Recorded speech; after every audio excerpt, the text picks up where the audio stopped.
What y'all got going on this morning, fam? I'm your host, KCDG. This is the King's Table Podcast. And it's hump day. Well, in the comments, Geechee. The book is great, brother. And we're going to be getting back into that this morning. You best believe. And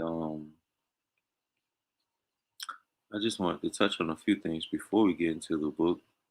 As you guys go check out the video I just posted on Young Pharaoh. Just putting a hit out on two women for their missing child. That's crazy. Also,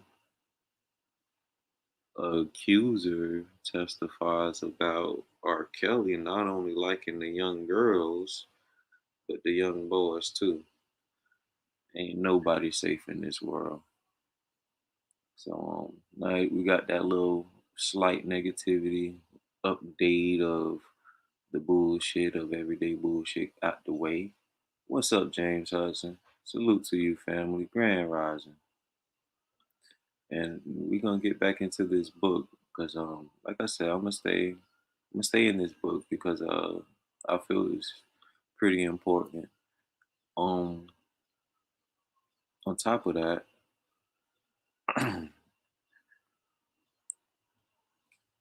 hold up. Let me get everything pulled up. Okay. So on top of that, there was the second chapter. What was it called? Okay, 67. So the second chapter was Columbus and the Caribbeans or something like that.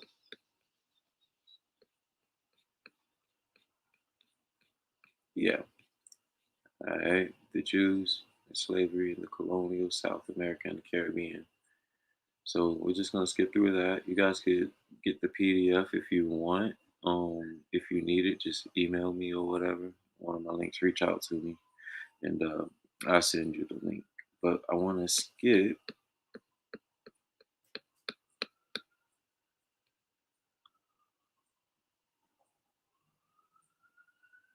to the next chapter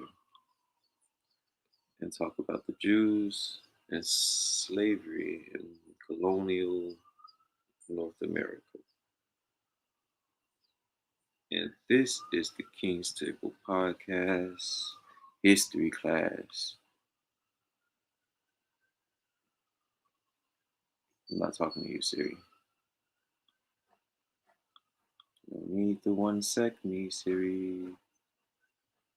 Alright. I'm going to start with the first couple paragraphs. If you got any questions or anything, let me know in the comments. I'm watching.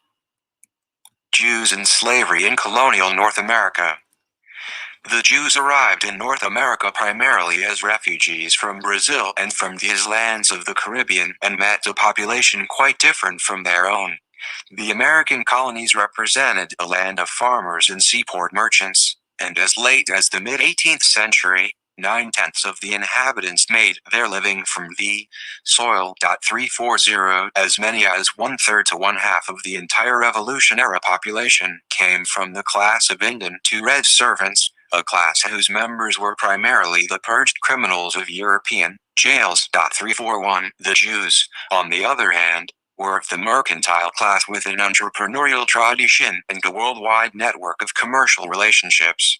The majority of these Jews were by no means poor and destitute, huddled masses, but instead were highly skilled and savvy businessmen whose wealth on arrival far surpassed that of many other immigrants.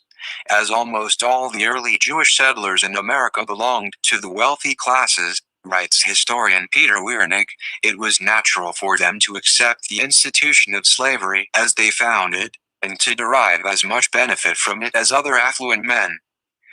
The earliest Jewish settlements were established in Newport, Rhode Island and New York, where there were numerous Jewish slaveholders long before and right through the American Revolution. 342 Jews adapted to the business climate of colonial North America and operated with the same skill they had demonstrated in the island regions to the south, and they accepted black slavery without question. In the North before 1800 and in the South all through the colonial period, slaves were stocked as commodities by Jewish merchants. 343 Countless thousands of Africans were 90 brought here in colonial times as slaves by Jewish merchant shippers, and in the South, Jews began to enter the planter class in substantial numbers. 344 So, yeah, that's all pretty self-explanatory. I mean, there's no reason to stop there, right? It's just getting so good. It's getting so good. Or bad. I don't know how to feel about it, but yeah, it's just a lot of information. So, without further ado, next paragraph.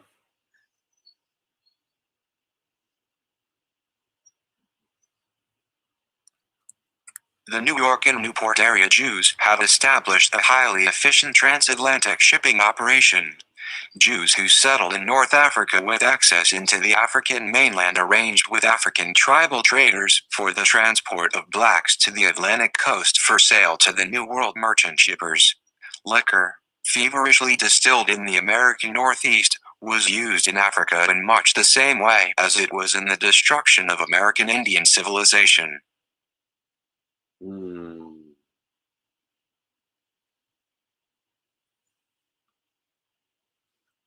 The New England colonies became so independent on the alcohol for slave trade that its absence, they claim, will have idled 2/3 of all ships and caused massive unemployment, crippling its economy. Their very lifeblood was slavery and the slave trade.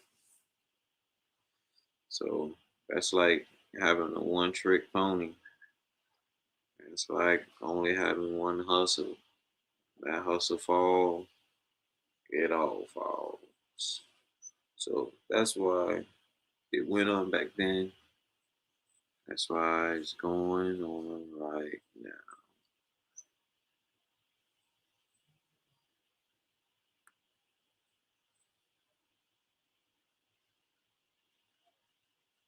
Okay, so let's get into this next part. Jewish historian Henry L. Feingold, in a fit of understatement, put it this way: the traffic in human beings by the Portuguese, Dutch, French and English was an essential ingredient of the early capital formation necessary for the development of the capitalist-sized Tem, and Jews who were frequently found at the here. At the heart of commerce could not have failed to contribute to the slave trade directly or indirectly. So you had, wow, either way he was contributing. Either way.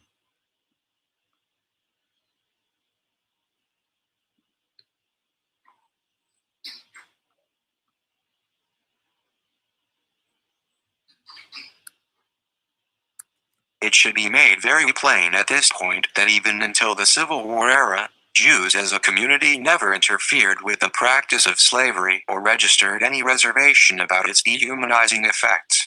When some colonies had proposed high tariffs on the importation of slaves, intending to discourage the slave trade, Jewish merchants, Joseph Marks, Samson Levy and David Franks protested, for they were among those who wished to see the traffic continue. 347 Slavery was the business concern mitigated only 91 by the bottom line. Region ally. One can discern no difference in attitude or philosophy of the Jews with regard to non-Jewish human bondage. Says Bertram W. Korn, it would seem to be realistic to conclude that any Jew who could afford to own slaves and had need for their services would do so. 348.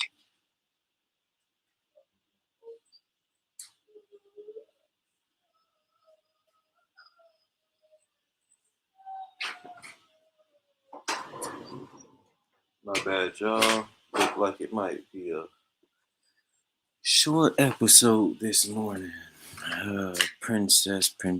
Princess. Need I say more? Alright, let's finish up this chapter. Then I can get started on with my day. Several Jewish communities throughout North America took root and continued the same lucrative commercial operations which had brought them so much success in other areas of the globe. The slave market continued to offer the best return and the mercantile experience of the Jews found them tooled and ready to take full advantage. Right. New York. In May 1654, 16 ships carrying the Jews out of Brazil set out for Holland. 15 reached their destination, but the 16th, carrying 23 Sephardi Jews, was blown off course. It was captured by Spanish pirates, and its cargo confiscated. The vessel was sunk, and the passengers held to be sold as slaves. But the pirate ship was sighted by a French bark, the St. Charles, and the prisoners were rescued. The Canary Jews were taken to the New Amsterdam, the nearest port.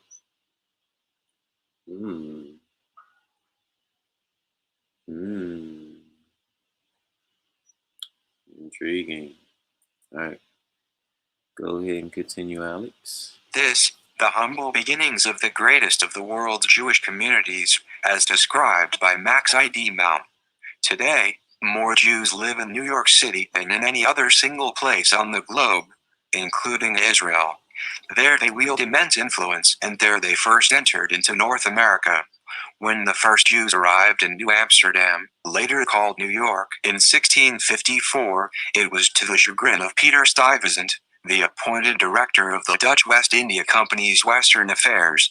Speaking of a shipment of African slaves he had just received from Kerouac, combining Sedilla, Aoi, Stuyvesant said he preferred them to the unbelieving Jews. 352 Key petitioned the 93 company's directors in Holland to exclude further Jewish colonists, but they replied that such action would be unreasonable and improper, especially in view of the big losses which this nation suffered from the conquest of Brazil and in view of the great fortune which they have invested in the company. 35. That's actually 353. Just if you guys want to check the references down below, you can do so.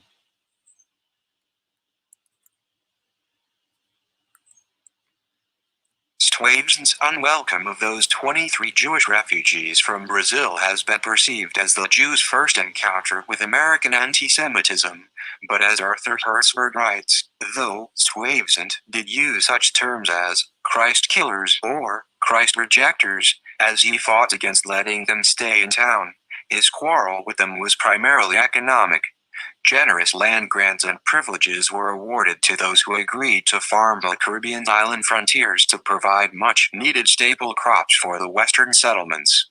The Jews, through Joao Dillon, were offered a Kerouac, combining Sedilla Ione settlement under these conditions but preferred instead to raise and smuggle horses and deal slaves. Stuyvesant, who was the former governor of Kerouac, combining Sedilla Aoi and whose jurisdiction included the Caribbean islands, was left to continue the expensive importation of European crops. 354. It's interesting. I would think that the West would be able to have their own crops, but these are primitive times, I'm guessing. Let's get a little bit more info on that.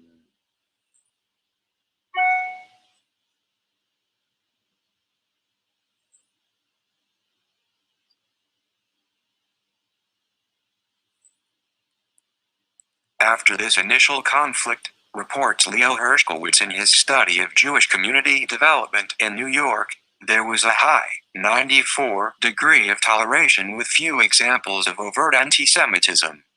355 For the most part, the Jews formed a separate class by their own predilection. There were no ghettos, nor were they confined to any portion of the city, but they tended to congregate in the dock ward fronting the East River. 356. Their houses were exactly the same as all the other houses in town. 357. And in 1777, the German mercenary John Dola commented that the Jews of New York were not like those of Europe. They were clean-shaven, dressed like everyone else, ate pork and intermarried without scruple. 358. In colonial New York, Jews constituted a major segment of the mercantile population, and were an important part of colonial trade, a fact often overlooked by historians. Complains Hershkowitz. 359. They were engaged in money lending, brokerage and banking from the earliest colonial age. 360. Slave dealing, then the most profitable of ventures, was financed through the New York banking firms, and though few records exist, the critical capital provided by these firms, and which launched the African expeditions, cannot be understated. 361. The trade of the Jewish merchants was primarily in agricultural products exchanged for rum, slaves, and manufactured goods. 362. One recorded cargo included coconuts, coral, tobacco, turpentine, sturgeon, wine, rum, 2 Negro boys, and 1 mulatto slave. 363.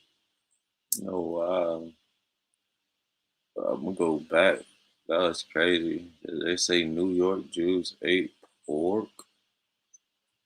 Uh,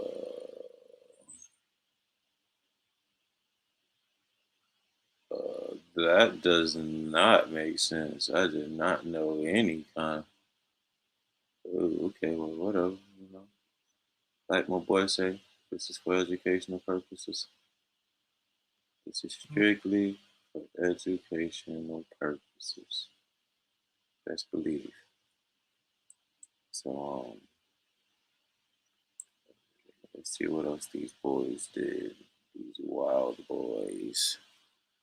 Wild boy. The Jews traded with their co-religionists in Curac, combining Sevilla, Hawaii, Suriname, St. Thomas, Barbados, Madeira and Jamaica. These are referred to as the principal trading ports for New York outside of England. It should be mentioned that these ports were the very same places where Jewish settlements had been formed at an earlier day, and hence Jewish traders in New York had a marked advantage over 95 others in this West Indian trade. 364. Historian Peter Weirneck flatly stated that this trade was principally in the hands of Jews, and Stanley Feldstein describes the benefit. America's Jewish merchants using their religio-commercial connections. Now, that's a very interesting word. Enjoy a competitive advantage over many non-Jews engaged in that same lucrative intercolonial trade. Since the West Indian trade was a necessity to America's economy, and since the trade was in varying degrees controlled by Jewish mercantile houses, American Jewry was influential in the commercial destiny of Britain's overseas empire. That's a very interesting word. How about we look that word up? I'm interested and intrigued to see the definition for this word.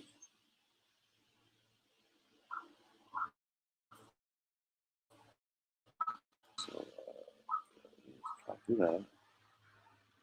I'm gonna slide on over here to Google real quick. Worry, I'll show my screen. Use the airplane. This is boy Guap.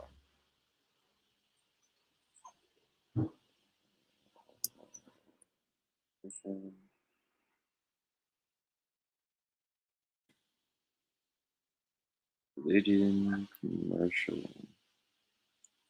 What is the meaning of the word religious institution? No, that's not the word. The word was religio commercial.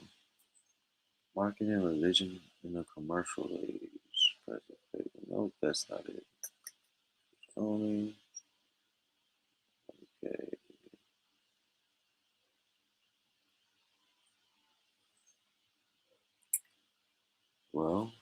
Guess let's just break it down. We'll go with religio. Definition for religio.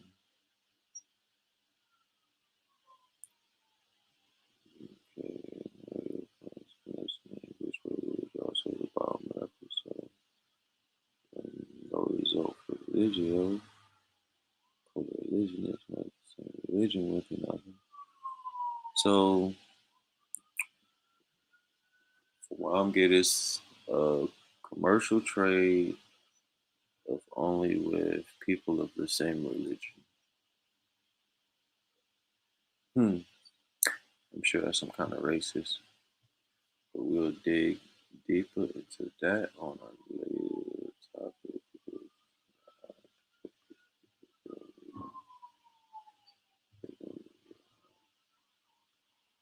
That's interesting, Geechee.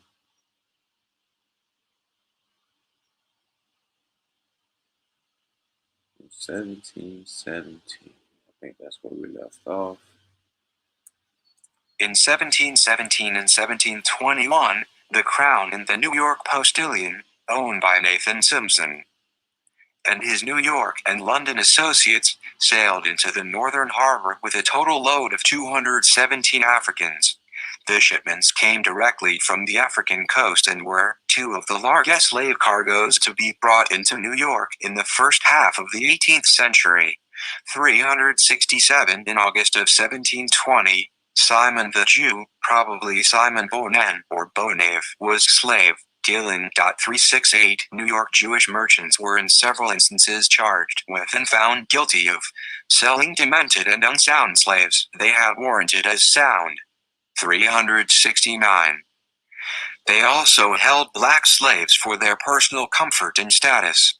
During the first half of the 1700s, black slaves constituted 20% of New York's population, with some Indians also held in slavery. 370 with every New York family of any wealth or comfort owning slaves. 371 By the 1720s, Jews formed their religious community, with some paying their dues by sending a Negro slave to clean the synagogue. 372. Wow. See, and they want you to believe that slavery wasn't in the North. There, it's stated that it clearly was. But the truth, I stated a couple of streams back, is that the freedom was actually in the South in Florida, where the Seminole Indians was never conquered and never surrendered to the government. Ultimately defeated, but they never surrendered. And for me, that holds a lot of weight.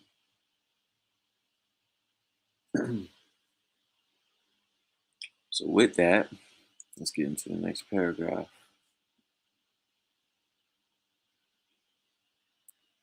The Gomez family of New York were for many years the recognized heads of the Jewish community.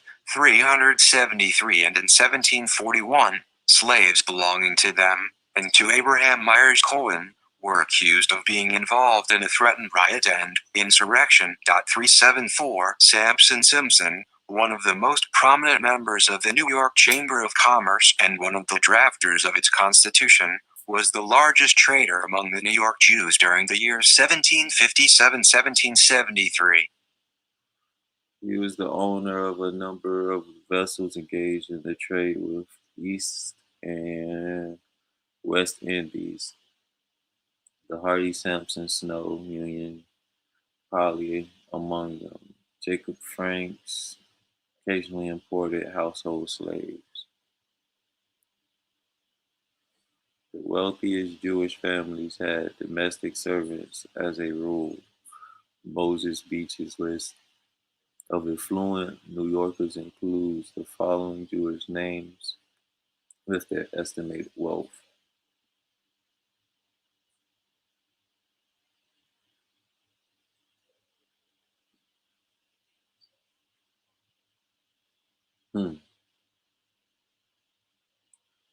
Okay.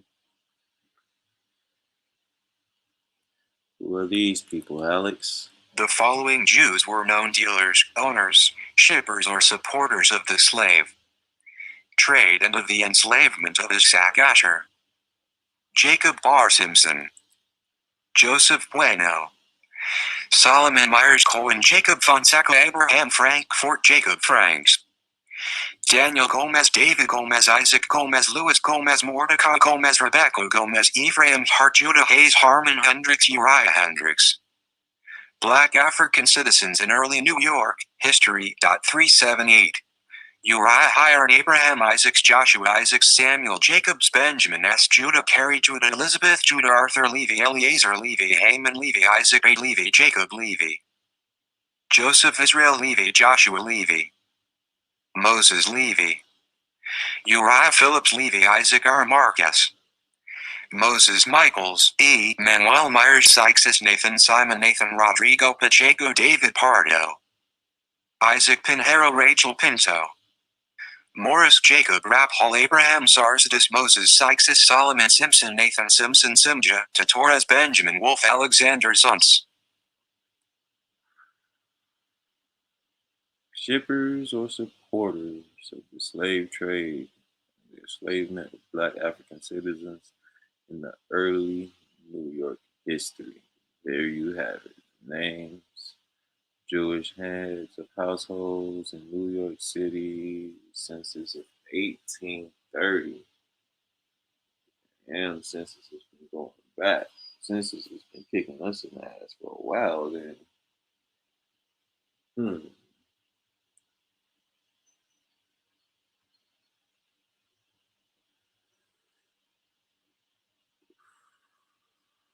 Okay, so these are the head of the household and the number of black slaves they owned as of the 1830s.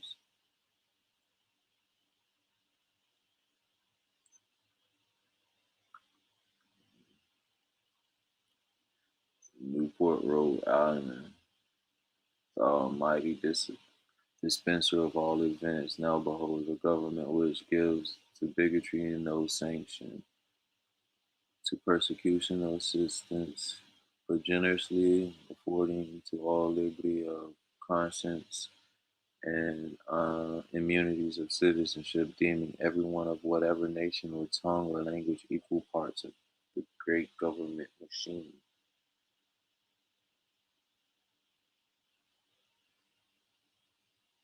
It's funny that they use the word machine there.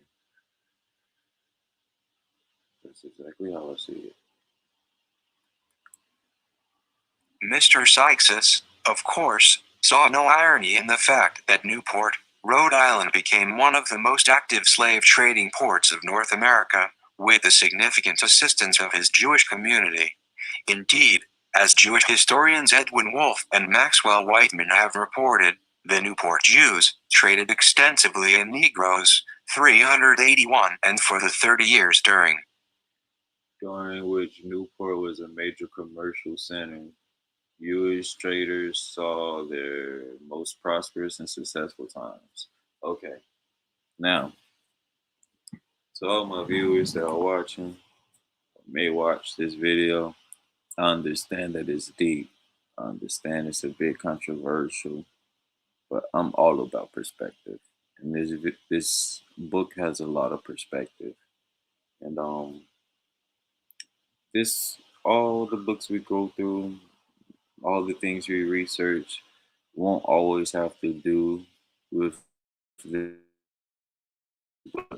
I'm trying to build a baseline before I get into the more controversial things. If this isn't controversial enough for you already, so that's me. I'm part of that family that was in slavery, lived in the belly of the beast. Shout out to you, Gaichi.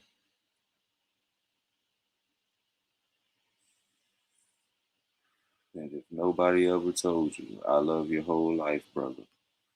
That's the truth. All right, let's get back into these teachings. Bring the book back up and start off where we left off.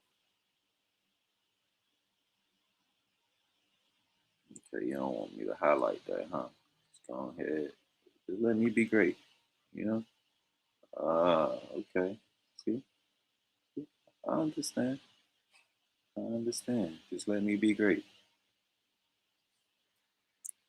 Rhode Island became the second largest slave-dealing center, behind only South Carolina. 383. Its three primary sources of wealth were the sugar trade, the slave trade, and the fisheries, especially whaling, and most Rhode Island merchants engaged in all 3.384. By 1760, 15% of Newport's population were black slaves supplying labor to the lucrative port industries and to the lavish estates of the Caucasian merchants. 385. Those are big facts. That's why you got that big boom. That's why New York is New York. Other cities like it.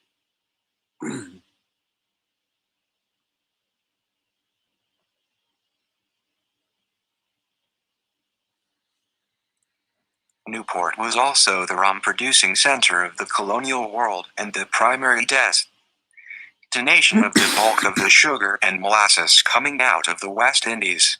The infamous triangular slave traders carried the rum into Africa in exchange for kidnapped black Africans, many of them murdered in the process. From here many were taken to the West Indian plantations to produce the sugar for the insatiable profiteers of colonial America. That's some shit. Took them to the West. West Indian plantations. Foreign lands. So that seems to be the main tool of power to kidnap you and put you into a land you're not familiar with, a land you're foreign to. That's the one constant I keep seeing through this whole book. The Jewish presence in Newport dates back to 1658, with another wave arriving in 1694, on a ship with a number of Jewish families of wealth and respectability on board, who settled there possibly from the Jewish stronghold of Kurak, combining Sedilla, AO.386, but a new order was established in the 1750s when hundreds of wealthy Israelites, a most distinguished class of merchants, removed here from Spain, Portugal, and Jamaica, and entered largely into a busyness. Among those were the families Lopez, Rivera, Pollock, Hart, and Hayes. 387. Dr. Henry Feingold described the Jewish pilgrims. Tell us about them, big dog. Tell us all about them. I want to know all about them. The first group of 15 Jewish families who arrived in Newport from Holland in the spring of 1658 were simple folk, soap boilers, brass workers, and small merchants. They owned 17 candle-making factories related to a wholly Jewish-owned spermaceti trust, 22 distilleries, 4 sugar refineries for the making of rum to be used domestically and for the African trade, 5 rope walk factories, a Castile soap manufacturing combine, several furniture factories, a potash trust, and several smaller merchandising establishments. The Jews of Newport also maintained a 388. 382 Max J. Kohler, the Jews in Newport. No, you're ahead of yourself. Okay.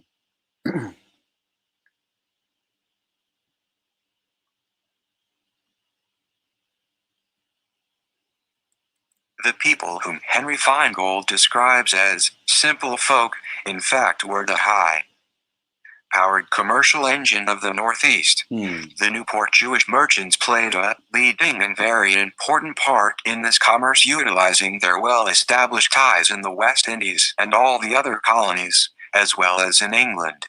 From every port in the Caribbean, Jewish merchants sent so many ships to Gentile as well as Jewish merchant traders that their rivals often complained bitterly that they were monopolizing the West India trade. 389 Spermaceti candle making, the electric utility of the colonial age, was controlled by Jews and was, in fact, the first American business monopoly. As in all colonial commerce, it required black slaves.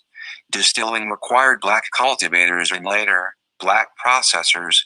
390 The manufacture of soap, a craft monopolized by Jews since the 14th century. 391 required black manufacturers, most of whom were unpaid slaves of Jews. Even Negro mechanics of some skill helped build the Newport Synagogue. 392. Wow. Hmm. That explains a lot. They're responsible for the first American business monopoly. As in all colonial commerce, it required black slaves.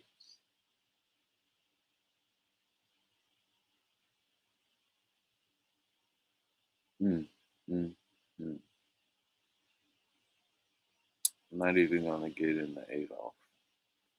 I'm not even gonna get into that. I'm just gonna continue reading, and we're gonna stay focused, and we're gonna get through this together, y'all. We're gonna get through this. I promise you. 'Cause boy, Newport slave trading Jews. Many Jews, if not directly implicated in the slave trade, showed passive acquiescence by engaging in trades directly tied to slavery, such as distilling, financing and insuring, shipbuilding and outfitting, installers of bondage hardware. The Rhode Island slave trade employed 150 vessels annually, estimated Dr. Marcus, each 102 carrying to Jamaica 8,100 black men, women, and children. 393. Lingo describe how the Jews were connected. From Africa, they imported slaves, and from the West Indies, they received molasses, from which they distilled rum. A key aspect of triangular trade involved the notorious Middle Passage, the transportation of slaves from the west coast of Africa to the West Indies and eventually directly to the colonies. Newport was the major colonial port for this trafficking people, so that it comes as no surprise that colonial Rhode Island boasted a higher proportion of slaves than any other colony. Hmm. Of course, right?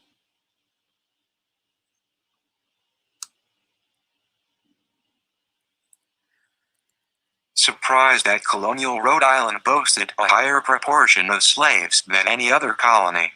Nearly all Jews in Newport had Negro domestic slaves. Bartlett, R.I. Census, 1774, shows only 2 Newport Jewish families without slaves.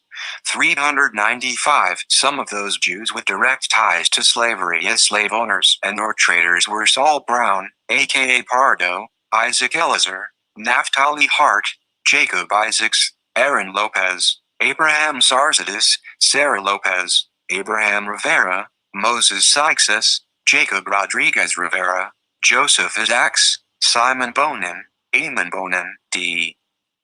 Lance Jew, Moses Levy, Widow D. Roblers, Isaac D. Marquez, Louis G. Omis. 396. Saul Brown, huh? AKA Pardo. That's an interesting name. Let's see what I can pull up. Saul Brown.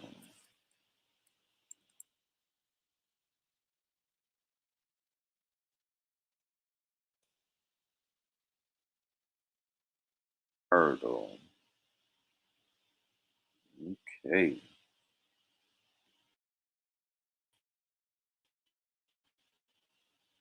The first known religious leader, or Hazan, of New York. Brown, an English alias for Pardo, came to New York about 1685 from Rhode Island. He had been a merchant. In that year, he petitioned Governor Thomas Dongan for permission to engage in retail trade. The privilege was denied to all Jews, but he did receive the right to be a wholesale trader. In 1695, Brown was already Hazan when he is recorded as ministering to the congregation Cherith Israel. It is possible that Brown died in Curraqua. The family disappeared from New York records after the death of his wife, 1708.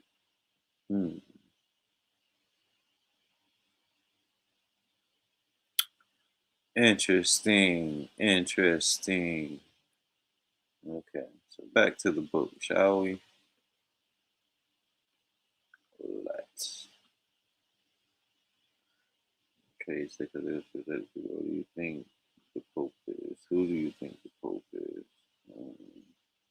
I don't know what the Pope is. The Pope is just a figure. He's just he's like he's like the rainbow after the rain. He just wants everybody to believe, oh, everything's gonna be okay. Everything's gonna be okay. The Newport Jewish community declined rapidly as a result of the Revolutionary War, as it was targeted by the British as a center of commerce. 397 Newporters, however, plunged back into slaving after the revolution in a desperate attempt to rebuild the town's shattered economy. 398 Newport's economy and untold lost black lives notwithstanding, the Jews prospered immensely and secured a significant part of their economic foundation from this port city. Okay. So tomorrow we'll get into Pennsylvania because it seems to be a very long topic. So I'm lying. It won't even be tomorrow. It'll definitely be tonight. And with that, no.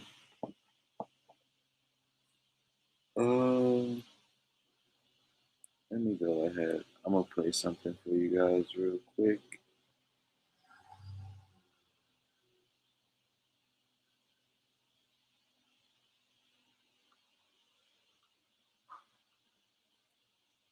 Give me a sec. Let me pull it up. And this is a curveball to myself. Let this be legendary. This is the first curveball I've given myself. Shout out to Science Time. The era of genetically modified superhumans. Let's get into this video. Shall we? A growing number of scientists believe that we will soon be able to engineer and change our genes in a way that will help us live longer and healthier lives. David Sinclair is a geneticist at Harvard Medical School. He believes it's possible to unlock the fountain of youth, but how much should we really tinker with our own nature? Nothing about our lives is natural. Maybe the oxygen we're breathing is natural, but everything else is unnatural. It's human-made, it's man-made, and we change our environment. And tackling diseases and tackling aging is also natural. That's what we do as humans. We don't accept misery and frailty as natural ways of life. We should not be doing that for any disease, and we should not be doing it for old age either. Since before the first Homo sapiens walked the earth 200,000 years ago, we've been shaped by our own inventions. We evolved from tribes of foragers and scavengers to hunters and gatherers, agriculturalists, industrialists, and eventually modern-day digital technologists. All these advancements have had profound effect on our species, but we haven't stopped there. Biotechnology is bringing about another age of humanity. Hey, it's 2021. Living with hair loss? That's a choice. But Hair Club has solutions for all hair types in as little as... Well, there are two types of information in our bodies that are essential for life. One is genetic, and the other is epigenetic. Epigenetic is the term for any process and structure that governs the way the genetic information is packaged and read by the cell. Essentially all of our cells have the same genome, but what distinguishes a brain cell from a liver cell, and what allows a fertilized egg to become a 26 billion composite of different cell types when it's born, is the epigenome. And the epigenome, I believe, is the reason that we age. A nerve cell in an older person is no longer fully a nerve cell. It's starting to move around in so-called Waddington landscape space or epigenomic space, and it's becoming a different type of cell. A nerve cell in an old person may be partly a skin cell. I mean, think about that. No wonder we start to lose the function of our retina. No wonder we start to forget things if our cells don't maintain their epigenomic information. Question is, though, can we slow this down? And can we reset the system? Is there a reboot? Is there a backup hard drive of this early setup that we can access and restore that structure? I believe that it's possible. In the last few years, we've seen the development of new gene editing technologies that were much quicker and easier than ever before. New discoveries in gene editing technologies are popping up everywhere in the world, and experts predict that we will see many more in the coming years. Many scientists believe that genetic engineering is the future of our evolution. It provides us with a chance to give ourselves any traits we want, such as muscle mass or eye color. Basically, anything is possible. Jennifer Doudna is a biochemist known for her pioneering work in CRISPR gene editing, for which she was awarded the 2020 Nobel Prize in Chemistry. She believes that the technical obstacles to gene editing have been overcome, and that the world is now rapidly approaching the day when it will be possible to make essentially any kind of change to any kind of genome. Every living thing that we know of on our planet has a nucleic acid that encodes the genetic information, and for cells, that's DNA. This is a technology that is enabling in many different areas of biology. Scientists are using gene editing to alter the DNA of animals like pigs that are envisioned to be good organ donors for humans, and using it in two ways. One is to remove endogenous viruses from the pig DNA that could otherwise potentially infect humans that received organs donated by these animals. And the other is to make the organs in these animals more human-like, so they're less likely to induce an immune reaction. And that's actually work that's going on both in academic labs and also in companies now. This work is moving forward quite quickly, and I think that most people would agree that this is an exciting potential application of this that could solve a real problem, which is the scarcity of organs that are necessary for donations. Really? Another commotion? No. Athletic performance will also be affected heavily in the future. We will be able to modify genes that lead to better performance, or make it easier for different sports to be performed. This could be done through gene doping. Instead of injecting DNA into a person's body for the purpose of restoring some function related to a damaged or missing gene, as in a gene therapy, gene doping involves inserting DNA for the purpose of enhancing athletic performance. Decades-long research in mice suggests that in the future, despite the potential risks, this technology could be used in humans. It would make us faster, our muscles stronger, and even improve reaction time. Ultimately, the rise of gene therapy suggests the possibility of improvement in mental characteristics such as memory or intelligence. Although these discoveries are encouraging, Sinclair cautions that people set their expectations realistically. There are many ethical concerns that have been raised about human genetic engineering, but this hasn't deterred many scientists and engineers from developing new gene editing technologies. Dr. George Church is a professor of health sciences and technology at Harvard and MIT. He believes that everything will be better because of genetics. So the projects that I find most compelling and exciting in terms of applications are transplantation of organs. There's a gigantic need for that. Gene drives to eliminate malaria, and then for developing nations, and then aging reversal for industrialized nations where most of the morbidity and mortality is due to diseases of aging. You want to get at the core of that. And then once you have all those things, which are drains on our economy, if you can solve all those, then you can reduce, you have more money available for things like space, where we really need to get off the planet to avoid supervolcanoes and asteroids. And that has a genetic component as well. As genetic engineering technology approaches an unprecedented era of human gene editing, The ethical implications are beginning to arise on how to balance our desire for longevity and enhancements with our fears over the misuse of this technology. What is the moral responsibility of scientists and humans towards future generations? Is this an opportunity for human progress or a looming disaster in the making? We are beginning to reach the point where we can no longer ignore these questions. With technological advances in molecular biology, like CRISPR, that allow for specific gene editing approaches, many scientists argue that there are strong potential risks to human genetic engineering. I would hope that initial uses are limited to real medical need rather than what we might consider to be enhancements. I think that we need to be thoughtful about putting in place appropriate guidelines and frankly, I would say regulations that really establish a set of principles that there's some price to be paid if you cross that line. And the challenge is very hard to imagine quite how we would regulate or maybe enforce regulations globally.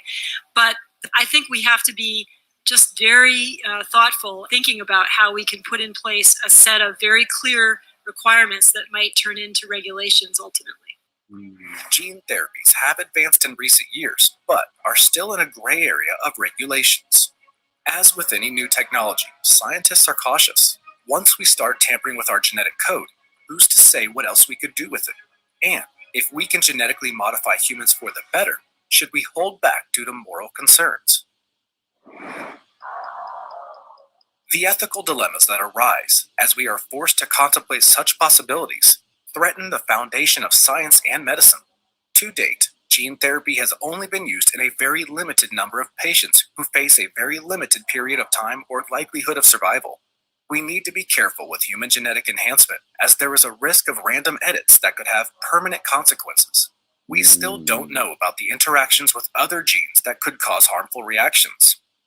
Enhancing human characteristics and capacities through the use of reproductive technology and human genetic engineering is a topic of ongoing scientific study, controversy, and moral debate.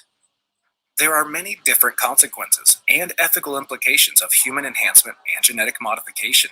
Some ethical concerns about this possibility include unequal access to genetic enhancement, or even a widening gap between genetically enhanced individuals and normal ones.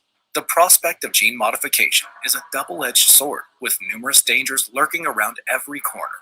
No one can predict all the challenges we face in the future in making genetic engineering safe and secure, but there is no question that the development of genetic engineering will profoundly affect the future of humanity. Your thoughts? Thanks for watching. Did you like this video? Then show your support by subscribing. Yes, the video was very informative. I must give myself an A+ on that curveball. Shout out to the family, I know I'm looking busted and everything, but I woke up and read a book with y'all, so hopefully y'all appreciate it. I will continue to do so. If you want to support the channel, please hit the links down in the description. And y'all let me know what y'all thought about this video. Let me know what you thought about the book that we read. And if you have a book you suggest I read, feel free to send it. And with that, this has been the King's Table Podcast, aka the King's Morning Show. And always, always